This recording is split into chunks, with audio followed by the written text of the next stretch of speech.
विद्यार्थी मित्रांनो, to divide a monomial by a monomial. मोनोमियलला मोनोमियलनं डिव्हाइड करायचं आहे हे आपण या व्हिडिओमध्ये बघणार आहोत. Divide and write the quotient and the remainder. Example 1, 20a³ divided by 5a. अगोदर मांडणी इथे करूयात.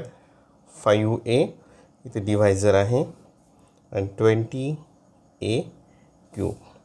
तुम्हाला माहीत आहे की मल्टिप्लिकेशन आणि डिव्हिजन हे काय असतात, अपोजिट असतात.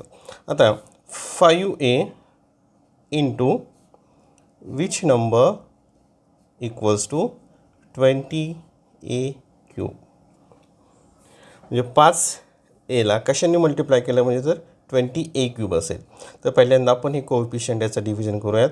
म्हणजे 20 डिव्हायडेड बाय 5, 5 4 जा 20 म्हणजे इथं 4 असेल. आणि व्हेरिएबलचं डिव्हिजन घेऊयात. a³ divided by a equals to, आणि व्हेरिएबलचं डिव्हिजन करत असताना त्या इंडेक्सची काय होते, सबट्रॅक्शन होते. इथं 3 आहे, इथं 1 आहे, म्हणजे काय असेल a². म्हणजे हा इथं असेल a². मग यामध्ये क्वोशंट काय असेल 4a². परत बघूयात. 5 into 4 20, a into a² a³. आणि इथं आपलं सबट्रॅक्शन करताना साईन चेंज होतात, म्हणजे मायनस असेल आणि याची remainder 0.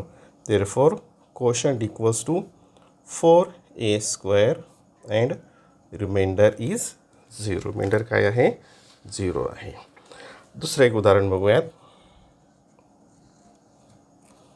-30x⁵ divided by 5x².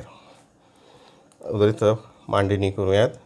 5x² minus 30x⁵. आता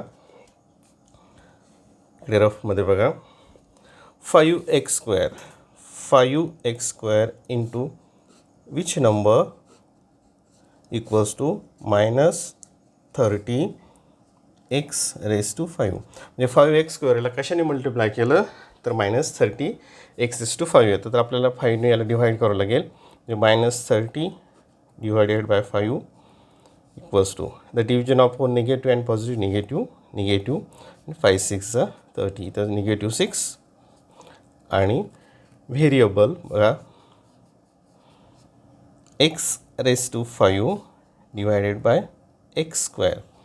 आता याचा डिव्हिजन करत असताना काय होतं, इंडेक्सची सबट्रॅक्शन होते. म्हणजे x⁵ minus 2, 5 minus 2 equals to x³ म्हणजे इथे काय असेल x³.